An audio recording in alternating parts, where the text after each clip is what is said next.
Elle pensait qu'il n'était qu'un pauvre mendiant handicapé. Elle le nourrissait chaque jour avec son peu de provisions, sans jamais imaginer que sa propre vie basculerait un matin.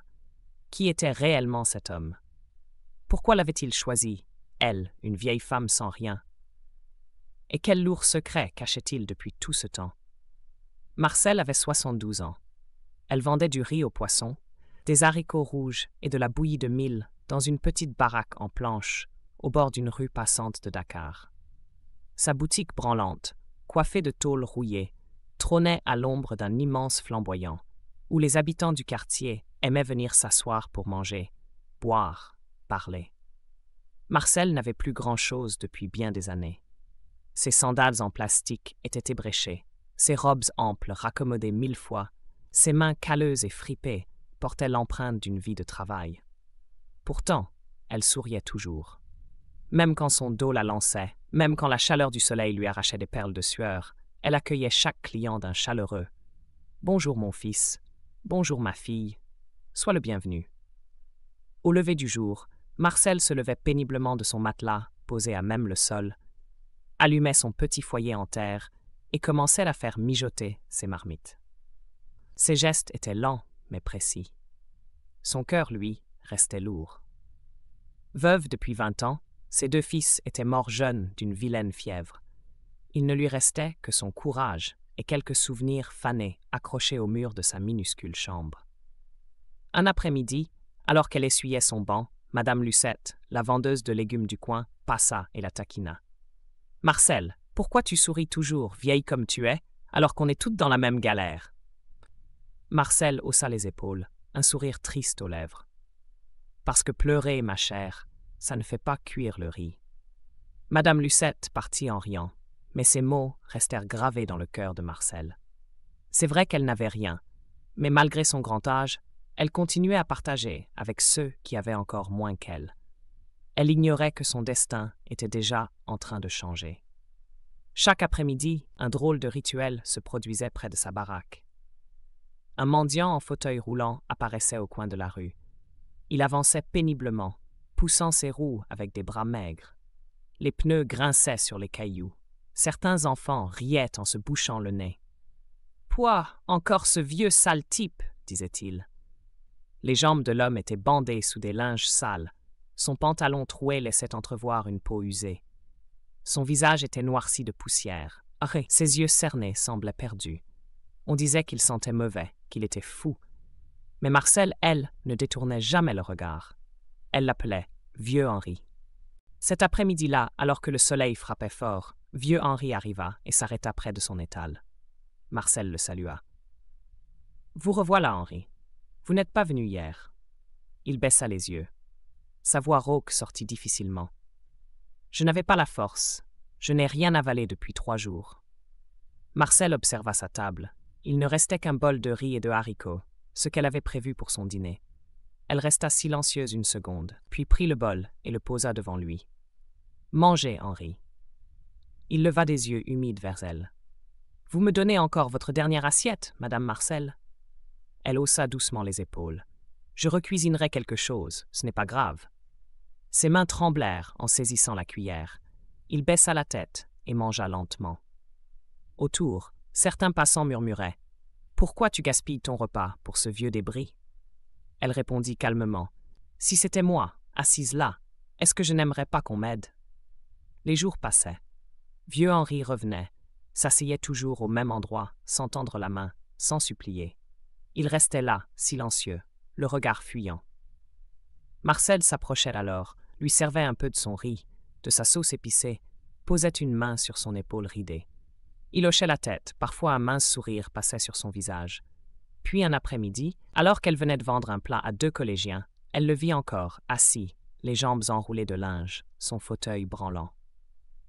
Marcel prit un bol, ajouta 2 petits morceaux de poisson et alla vers lui.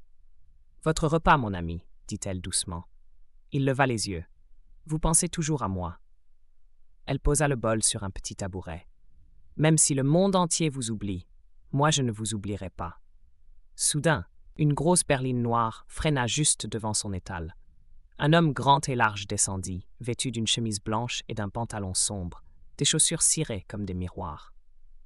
Il jeta un regard appuyé à vieux Henri, sans même regarder Marcel.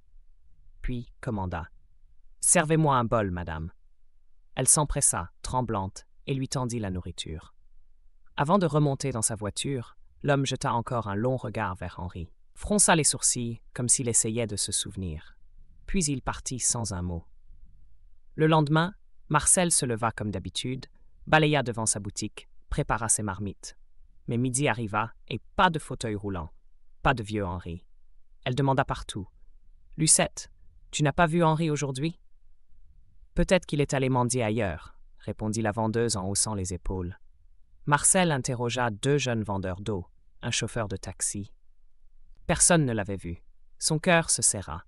Elle passa l'après-midi à fixer l'endroit vide. Son sourire avait disparu. 3 jours passèrent. Son estomac se nouait rien qu'en regardant son riz. Elle s'asseyait seule le soir, murmurait « Où êtes-vous, vieux Henri? Il vous est arrivé malheur, j'en suis sûre. » Au 4e jour, alors qu'elle hachait des oignons, une voiture noire s'arrêta de nouveau. Un homme en costume rouge descendit, la fixa sans mot dire, puis lui tendit une enveloppe brune. « Lisez, et ne dites rien à personne. » Avant qu'elle ne puisse parler, il repartit. Elle ouvrit l'enveloppe, lut. « Rendez-vous à l'hôtel Renaissance à 15 heures, de la part d'un ami. » Son cœur s'emballa. Un ami? Mais quel ami? À 15 heures pile, Marcel ferma son écope, murmura une prière et monta dans un taxi. « Hôtel Renaissance, s'il vous plaît. » Elle serrait l'enveloppe contre sa poitrine. Arrivée devant l'hôtel, elle resta bouche bée. Marbre blanc, grande baie vitrée, agents de sécurité partout. Un garde prit son papier, sourit. « On vous attend, madame. » Un homme en costume noir sortit, grand, mince, le visage fermé comme un verrou. Il la salua d'un petit signe de tête, puis, sans dire un mot de plus, l'invita d'un geste à le suivre. Marcel sentit son cœur s'emballer. Ses mains étaient moites, ses jambes un peu lourdes, comme si elles hésitaient à avancer. Pourtant, elle se força à marcher, laissant derrière elle le petit salon d'attente où elle s'était trituré les doigts pendant près d'1 heure. Ils longèrent un long couloir, tapissé d'un rouge sombre, décoré de tableaux qu'elle n'eut même pas la présence d'esprit de regarder. Ses pas résonnaient étrangement, presque solennels. Chaque fois qu'elle jetait un coup d'œil sur le dos rigide de l'homme, elle se demandait si tout cela était bien réel. À chaque respiration, elle se répétait qu'elle devait tenir bon. Enfin, il s'arrêta devant une porte d'acajou aux poignées dorées. Il posa la main dessus, tourna la tête vers elle et dit d'une voix étonnamment douce « Vous pouvez entrer. Vous êtes en sécurité. » Ces mots résonnèrent en elle comme une promesse, et pourtant, son ventre se noua encore plus fort. Marcel inspira profondément, ferma un instant les yeux pour calmer le tumulte de son cœur, puis poussa la porte. Celle-ci pivota sans bruit, comme si elle avait été graissée juste pour cette occasion. La lumière l'aveugla un bref instant. C'était une pièce vaste, baignée de soleil, avec de grandes fenêtres habillées de rideaux crème qui laissaient filtrer la clarté du jour. Au centre, sur un tapis clair aux motifs délicats, trônait un fauteuil flambant neuf, tout droit sorti d'un magasin de luxe. Et là, assis comme s'il avait toujours été à sa place, se tenait vieux Henri. Mais ce n'était plus le mendiant qu'elle avait connu autrefois, celui au visage creusé par la faim, aux vêtements sales et aux chaussures éculées. Non, cet homme-là paraissait renaître sous ses yeux. Ses cheveux étaient coiffés soigneusement en arrière, révélant une belle couleur poivre et sel qui lui donnait un air noble. Sa peau, autrefois terreuse et marquée par la rue, était fraîche et lumineuse, comme si elle avait retrouvé goût à la vie. Sa chemise était impeccable, blanche, d'un tissu fin qui reflétait un léger éclat sous la lumière, et à son poignet brillait une montre élégante, au cadran délicat, sans doute bien au-dessus de tout ce qu'il avait possédé jadis. Il lui sourit. « Marcel, entrez. » Elle resta figée. « Henri, c'est bien vous ?» Il hocha la tête. « Mon vrai nom est Henri Duval. Je possède plusieurs entreprises, des écoles, des hôpitaux. » Marcel s'assit, tremblante. « Pourquoi vous êtes-vous fait passer pour un mendiant ?» Il prit sa main ridée. « Je voulais voir qui dans ce monde aurait encore un cœur pur. Vous m'avez nourri, sans rien attendre. Vous m'avez vu comme un homme, pas un rebut. » Elle éclata en larmes. « Je ne savais pas. Je vous ai aidé parce que c'était juste. » Il sourit. C'est pour ça que je vous ai choisi. Venez, je veux vous montrer quelque chose. Elle le suivit, les jambes molles. Dehors, 5 SUV les attendaient. Ils roulèrent jusqu'à un quartier neuf, fleuri, puis s'arrêtèrent devant un immense bâtiment blanc, vitré, majestueux. Sur le panneau doré, Marcel lut « Chez Marcel, le palais des saveurs ». Elle porta ses mains à sa bouche, trembla. « C'est à moi ?» Henri lui remit un trousseau de clés. « Oui, vous m'avez nourri avec vos miettes. Laissez-moi maintenant vous offrir un palais. » À l'intérieur, tout brillait. Sol étincelant, table de verre et d'or, cuisine équipée, uniforme repassé. Marcel tomba à genoux, pleurant. « Merci, Henri. » Dès lors, elle devint propriétaire de ce joyau. Un restaurant simple au départ, mais qui, grâce à son âme, devint un lieu vivant, presque sacré. Les gens venaient de toute la ville, parfois même de plus loin, attirés par les senteurs épicées qui flottaient dans l'air, par les éclats de rire qui s'échappaient des fenêtres ouvertes, et surtout par la chaleur humaine qui émanait de chaque recoin. On disait souvent que chez Marcel, on ne venait pas seulement pour manger, on venait pour se sentir vivant. Les chefs cuisinaient avec passion, leurs mains dansaient sur les légumes frais, les marmites chantaient sur le feu, les serveurs servaient avec le sourire, glissaient des plaisanteries aux clients, ajoutant leur grain de bonheur à chaque assiette. Mais Marcel, elle, n'oublia pas d'où elle venait. Jamais. Son passé de petite vendeuse de rue restait gravé dans sa mémoire comme un tatouage invisible. Chaque semaine, sans faute, ces camions chargés de repas chauds parcouraient Dakar. On les reconnaissait de loin grâce à leurs flancs peints de couleurs vives, avec des slogans comme « Partageons le bonheur » ou « Personne ne doit avoir faim ». Quand ils s'arrêtaient, c'était comme une fête improvisée. Les enfants accouraient.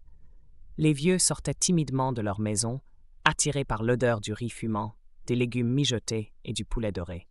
On la voyait descendre elle-même, malgré ses jambes parfois douloureuses.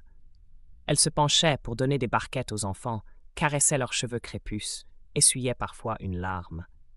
Aux vieux, elle tenait souvent la main un instant avant de leur dire « Mangez bien, vous n'êtes pas oubliés ». Et il y avait dans sa voix une promesse silencieuse, une tendresse qui rassurait même les plus fiers. Un jour, alors qu'elle venait de tendre un repas à une femme assise sur un vieux tabouret, un de ses employés, un jeune homme plein d'ardeur, la regarda avec curiosité.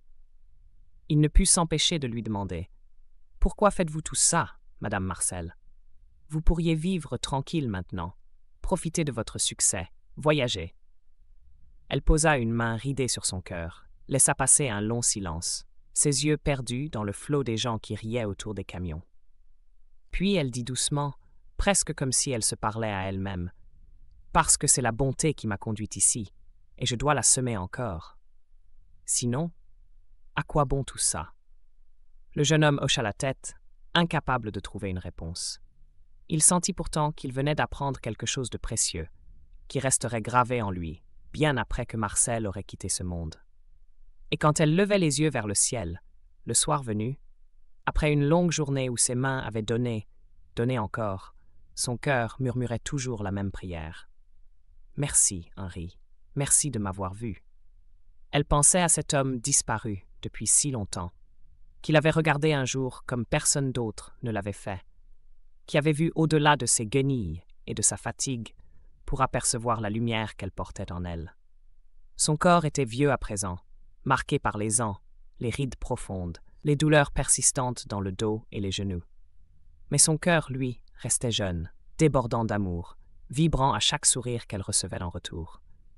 Car dans ce monde, la bonté finit toujours par revenir à celui qui la donne, au moment où il s'y attend le moins.